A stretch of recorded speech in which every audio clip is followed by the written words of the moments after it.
কাহিনী শুরু হয় সাউথ কোরিয়ার এক ফ্লাইট থেকে, যেখানে ফ্লাইটের সবাই অনেক ভয়ে ভয়ে ছিল, কেননা তাদের মেন পাইলট সহ আরও অনেক লোকের মৃত্যু হয়েছিল। প্লেন খুব তাড়াতাড়ি আমেরিকাতে ল্যান্ড করতে যাচ্ছিল এবং সবাই ভেবেছিল যে তাদের বিপদের সমাপ্তি হতে চলেছে, কিন্তু আমেরিকা সরকার তাদেরকে সেখানে ল্যান্ড করার ব্যাপারে একদমই মানা করে দিল। প্লেন আবার কোরিয়ার দিকে ফেরত গেল, কিন্তু ওখানে অনেক হাজার হাজার লাখ লাখ লোক প্লেন ল্যান্ড না করতে দেওয়ার জন্য ধর্মঘট শুরু করলো, যার কারণে প্লেন চায়না এবং জাপানের দিকে উড়ে যেতে লাগলো। কিন্তু ওখান থেকে তাদের ধমক দিয়ে পাঠিয়ে দেওয়া হলো। অবশেষে পৃথিবীর কোনো দেশ তাদেরকে ল্যান্ড করার ব্যাপারে পারমিশন দিচ্ছিল না এবং সকল যাত্রী আকাশেই আটকে গেল। এই সব কিছু শুরু হয়েছিল 8 ঘন্টা আগে, যেখানে রিও নামের এক লোক এয়ারপোর্টের দিকে ঘোরাফেরা করছিল। সে রিসিপশনিস্টকে জিজ্ঞেস করতে লাগলো যে কোন ফ্লাইটে সবচেয়ে বেশি যাত্রী হবে, কিন্তু তাকে এ ব্যাপারে কোনো ইনফরমেশনই দেওয়া হলো না। ওদিকে পার্ক নামের এক লোক তার মেয়ে সমিনের সাথে প্লেনে ট্রাভেল করতে যাচ্ছিল। সমিন বাথরুমে যাবে বলে সে পুরুষ বাথরুমের দিকে চলে গেল। রিও নামের ওই লোক আগে থেকে বাথরুমে ছিল। সে তার শরীরের এক অংশ কেটে ওখানে একটি ক্যাপসুল ভিতরে ঢুকিয়ে দিল এবং তা সেলাই করতে গেল। ঠিক তখনই তার মনে হলো কেউ একজন তাকে দেখছে। ঠিক তখনই পার্ক তার মেয়ে সমিনকে খুঁজতে খুঁজতে চলে আসলো। এর মানে হলো সমিনই সেই মেয়ে যে রিওকে গোপনে দেখছিল। ওদিকে ইনো নামের এক পুলিশ তার স্ত্রীর সাথে কথা বলছিল যে একই বিমানে ট্রাভেল করতে যাবে। পরে কিছু বাচ্চা ইনোকে একটি ভিডিও পাঠালো যেখানে তাদের প্রতিবেশী এক বিমান হাইজ্যাক করার ব্যাপারে প্রস্তুতি নিচ্ছিল। ইনো তাড়াতাড়ি সে বাচ্চাদের সাথে দেখা করতে গেল এবং জানতে পারলো ভিডিওতে যে লোক সে তারই প্রতিবেশী। ইনো আর অন্য আরেকজন অফিসার ওই লোকের ঘরে সার্চ করতে লাগলো, যেখানে তারা প্লাস্টিকে মোড়া একটা লাশ দেখতে পেল। ওদিকে এয়ারপোর্টে রিও আর তার মেয়েকে জিজ্ঞেস করতে লাগলো যে তারা কোথায় যাচ্ছে।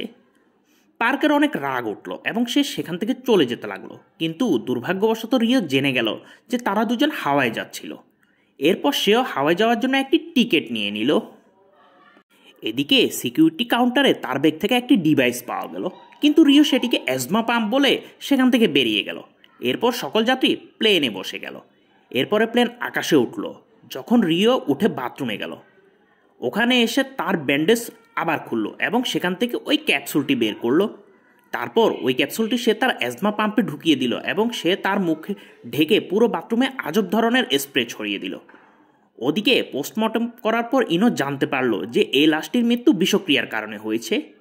ওদিকে এক অফিসার একটি ভিডিও ক্লিপ পেল যেখানে এক লোক ইঁদুরের উপর কিছু সাদা পাউডার ঢালছিল। এর কিছুক্ষণ পর সকল ইঁদুরের মুখ থেকে রক্ত বের হতে লাগলো এবং এক এক করে সব ইঁদুর মারা গেল। অফিসার বুঝতে পারলো যে এই পাউডার আসলে এক ধরনের ভাইরাস, কেননা যেসব ইঁদুর পর্যন্ত পাউডার পৌঁছায়নি সেসব ইঁদুরগুলো পাউডারের প্রভাবে মারা গেল। এই লাশ থেকেও একই রকমের ভাইরাস পাওয়া গেল। ওদিকে রিও যখন বাথরুম থেকে বাইরে বেরিয়ে আসলো, তখন সৌমিন তখনও বাথরুমের বাইরে দাঁড়িয়েছিল। সৌমিন বাথরুমে যাওয়ার আগেই এক লোক তাড়াহুড়া করে সৌমিনের আগে বাথরুমে ঢুকে গেল। তখন রিও সৌমিনের কানে কিছু একটা বলল। সে আবার তার সিটে এসে বসে গেল। বাথরুমে থাকা লোকটির মনে হতে লাগলো যে বাতাসে পাউডারের মতো কিছু একটা উঠছে এবং সে জোরে জোরে কাশতে লাগলো। সে বাইরে বেরিয়ে এসে এয়ার হোস্টেসে সব কিছু জানালো এবং এয়ার হোস্টেস এসে বাথরুমে গেল।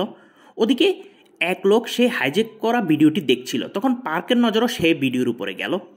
সে ভিডিও দেখে বুঝে গেল যে কি হচ্ছিল। সে তাড়াতাড়ি তার মেয়েকে খুঁজতে লাগলো, যে এখনও বাথরুমের বাইরে দাঁড়িয়েছিল।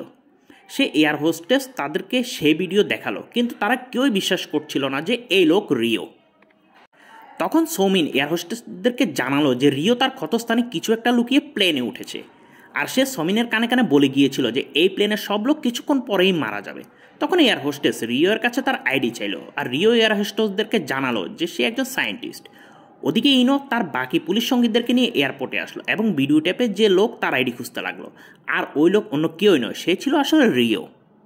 এদিকে ইনোর স্ত্রীও সেই প্লেনে ছিল। এটা চিন্তা করে সে অনেক ঘাবড়ে গেল। প্লেনে যে লোক বাথরুমে গিয়েছিল তার শরীরে দানা দানা উঠতে লাগলো এবং তার একটি চোখ খুলে বাইরে বেরিয়ে আসলো। তারপর তার রক্তবমি হতে লাগলো এবং সে ফ্লোরে পড়ে গেল। এ কারণে পুরো প্লেনে সবাই অনেক ভয় পেয়ে গেল। প্লেনের এক ডক্টর তাকে চেক করে বলল সে তো মারা গিয়েছে। পার্ক এই মৃত্যুর কারণ হিসেবে রিওকে দায়ী করলো এবং দুজনের মাঝে ধস্তাধস্তি শুরু হলো। ওই বিমানে 3 জন পাইলট ছিল, ক্যাপ্টেন সং, ক্যাপ্টেন জয় এবং ক্যাপ্টেন জং। খুব তাড়াতাড়ি তারাও প্লেনের ভিতরের ঘটনা জেনে গেল এবং এয়ারপোর্ট থেকে রিও এ ব্যাপারে তারা ইনফরমেশন পেয়ে গেল।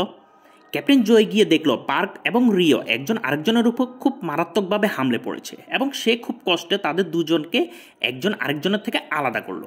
ক্যাপ্টেন জয় রিও এর কাছে তার আইডি চাইলো। ঠিক তখনই রিও দৌড়ে পালিয়ে ককপিটের ভিতরে যেতে লাগলো, কিন্তু প্লেনের যাত্রীরা তাকে ধরে ফেললো। এর আগেই সে স্প্রে বের করে চারদিকে ছড়িয়ে ছিটিয়ে দিল। এরপর জয়ী প্লেনের ক্যাপ্টেনদেরকে জানালো যে প্লেনের ভিতর সকল যাত্রী আস্তে আস্তে করে অসুস্থ হয়ে যাচ্ছে। বাকি দুই ক্যাপ্টেনের জীবন বাঁচানোর জন্য ক্যাপ্টেন জয়ী ককপিটের বাইরে রয়ে গেল। আর ওদিকে ইনোয়ার সরকারি কর্মকর্তারা ইনভেস্টিগেশন করে জানতে পারলো যে রিও ব্রিকন নামের এক প্রতিষ্ঠানে কাজ করত, কিন্তু ওই কোম্পানি কোনো প্রকার সাহায্য করার ব্যাপারে পুরোপুরি অস্বীকার করলো এবং বলতে লাগলো যে এই ভাইরাসের সাথে তাদের কোনো সম্পর্কই নেই, এবং বলতে লাগলো যে প্লেন হাইজ্যাকের সাথে তাদের কোনো সম্পর্ক নেই। সময় খুব কম, তাই ইনো বলল যে রিও এর কাছ থেকে সেই স্প্রের প্রতিষেধক নিয়ে নিতে, যাতে বাকি যাত্রী যারা আছে তাদের জীবন বাঁচানো যায়। সরকার এই ব্যাপারে অ্যাগ্রি করলো এবং ক্যাপ্টেন জয় রিওর সাথে কথা বলতে লাগলো এবং এই কথোপকথন সবাই শুনছিল, কিন্তু রিও কোনো সাহায্য করলো না। শুধু এটাই বলতে লাগলো যে প্লেনে থাকা সকল যাত্রীরা এক এক করে মারা যাবে, এবং হঠাৎ করে সেও রক্তবমি করতে লাগলো। এর মানে হলো তার উপরও ভাইরাস অ্যাটাক করেছে। ঠিক তখনই প্লেন সোজা নিচের দিকে নামতে লাগলো, কেননা প্লেনের বাকি যে দু ক্যাপ্টেন ছিল তারাও কোনোভাবে ভাইরাসের কারণে মৃত্যুবরণ করলো। প্লেন সোজা নিচের দিকে পড়ছিল। ঠিক তখনই ক্যাপ্টেন জয় সেখানে গেল এবং প্লেনকে সোজা করার চেষ্টা করলো। প্লেন ক্রাশ করতেই যাবে, তখনই পার্ক সেখানে চলে আসলো। প্লেনের স্পিড ব্রেকার চাপ দিল এবং প্লেন ক্রাশ হওয়া থেকে বাঁচিয়ে দিল। আর তখনই আমরা জানতে পারি পার্ক একসময় প্লেনের পাইলট ছিল, কিন্তু কোনো এক অ্যাক্সিডেন্টের কারণে তাকে চাকরি ছাড়তে হয়েছিল। ঠিক তখনই ক্যাপ্টেন জয়ীর অবস্থা খারাপ হচ্ছিল, তাই জয় প্লেন সামাল দেওয়ার চেষ্টা করছিল। এদিকে প্লেনের ভিতর থাকা এক যাত্রী প্লেনের সকল ভিডিও রেকর্ড করে একটি নিউজ চ্যানেলে পাঠিয়ে দিয়েছিল। ব্রিকন কোম্পানির উপরে ইনোয়ের সন্দেহ হতে লাগলো, তাই সে সেখানকার ডাইরেক্টরের সাথে দেখা করার জন্য গেল, কিন্তু গার্ড তাকে ভিতরে যেতেই দিল না। গার্ডদের সাথে ইনোর ধস্তাধস্তি হলো। ওদিকে প্লেনের ভিতরে এক এক করে যাত্রী মারা যাচ্ছিল। এ কারণে প্লেনের ভিতরে স্টাফরা ভাইরাসওয়ালা লোক এবং ভাইরাস ছাড়া লোকদের আলাদা করে দিল। পার্কের তো কিছুই হয়নি, তাই সে মেয়ে সমিনকে নিয়ে আগে যেতে লাগলো, কিন্তু এক লোক তাদেরকে আটকে দিল, কেননা সমিনেরও ভাইরাসের লক্ষণ দেখা গিয়েছিল। পার্ক জানালো যে এটি অন্য একটি রোগের কারণে হয়েছে, কিন্তু প্লেনের ভিতর কেউই তার কথা বিশ্বাস করলো না এবং তাকে বাধ্য হয়ে ভাইরাসওয়ালা লোকের সাথেই যেতে হলো। এভাবে কয়েক ঘন্টা পার হয়ে গেল এবং প্লেন আমেরিকার দিকে যাচ্ছিল।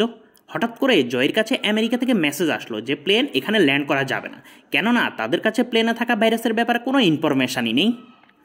এই কারণে বাধ্য হয়ে প্লেন কোরিয়ার দিকে নিয়ে আসতে হলো। হঠাৎ করে ইনোর ফোনে ব্রিকন কোম্পানি থেকে এক লোকের কল আসলো। সে জানালো যে ভাইরাসের নিউজ চারদিকে ছড়াতে ব্রিকনের এক কর্মী সেখান থেকে পালিয়ে গিয়েছে। ইনো পুলিশের সাথে তার ঠিকানাতে গেল, কিন্তু সে পালিয়ে যাওয়ার বদলে তাকে তো সাহায্যই করলো। সে লোক জানালো যে রিও আসলে তাকে ফাঁসিয়ে দিয়েছে, আর ওই ভাইরাসের নাম হলো NC1। ব্রিকন এই ভাইরাস অবৈধভাবে বানিয়েছে এবং এই ভাইরাসের রিসার্চাররা ভাইরাসের সংস্পর্শে এসে মারা গিয়েছে। শুধুমাত্র একজন রিসার্চার বেঁচে ছিল। সে জানালো যে রিও এই ভাইরাস সকল রিসার্চারদের মাঝে ছড়িয়ে দিয়েছিল, তাই ব্রিকন কোম্পানি রিওকে কাছ থেকে অব্যাহতি দিয়ে সকল মামলা রফা দফা করে ফেলেছিল।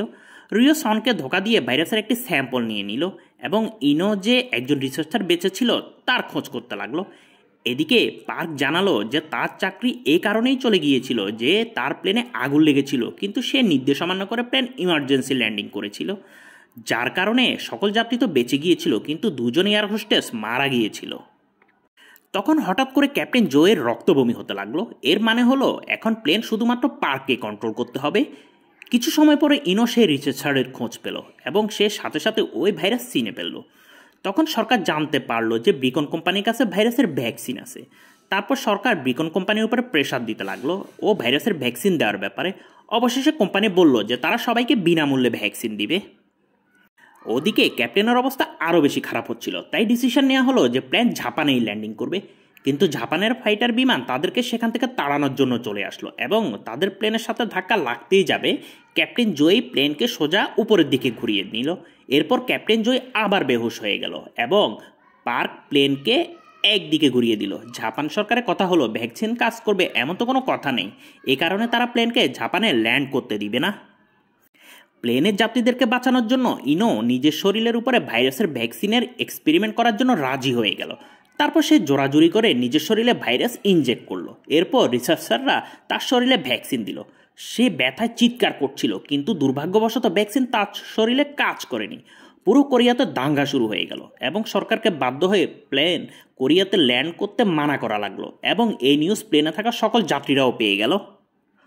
অবশেষে পুরো পৃথিবীর মানুষের জীবন বাঁচানোর জন্য তারা নিজেদেরকে উৎসর্গ করে দেওয়ার জন্য রাজি হয়ে গেল। তারপর কন্ট্রোল টাওয়ারের মেসেজ পাঠিয়ে জানালো যে তারা প্লেন আর কোথাও ল্যান্ড করবে না। তারপর পার্ক সকল রেডিও কানেকশন অফ করে দিল। তাড়াতাড়ি সকল যাত্রী তাদের ফ্যামিলি মেম্বারদেরকে কল করে শেষবারের মতো গুড বাই মেসেজ দিয়ে দিল এবং প্লেন সমুদ্রের দিকে আগাতে লাগলো। হঠাৎ করে ইনোয়ের শরীর একটু একটু করে জ্ঞান ফিরে আসতে লাগলো। তার মানে ভ্যাকসিন শরীরে কাজ করা শুরু করেছে এবং কোনো প্রকার সময় নষ্ট না করে সরকার আবার প্লেনকে ফিরিয়ে আনার সিদ্ধান্ত নিল। কিন্তু প্লেনের সাথে কেউই কোনো কন্ট্যাক্ট করতে পারছিল না। অবশেষে তারা যাত্রীদের পরিবারকে তাদের কল করার জন্য বলল, কেননা ভ্যাকসিন শরীরে কাজ করেছে। এবং এই খবর শুনে প্লেনের ভিতরে থাকা যাত্রীরা খুশিতে আত্মহারা হয়ে উঠল। প্লেন আবার ল্যান্ডিং করার প্রস্তুতি নিচ্ছিল, কিন্তু প্লেনের ফুয়েল প্রায় শেষ হয়ে যাচ্ছে। ফলে প্লেন ক্রাশ হওয়ার এক বিশাল সম্ভাবনা তৈরি হলো। কিন্তু পার্ক তার অভিজ্ঞতা কাজে লাগিয়ে প্লেনটি ঘুরিয়ে তার স্পিড কমিয়ে রানওয়ের দিকে এগিয়ে গেল। অবশেষে প্লেন ল্যান্ড হলো এবং সকল যাত্রী নিরাপদে বেঁচে গেল। কিছুদিন পরে পার্ক সকল যাত্রীদের সাথে দেখা করতে গেল। সেখানে ইনো ছিল, কিন্তু দুর্ভাগ্যবশত ভাইরাসের কারণে সে প্যারালাইজড হয়ে গিয়েছিল।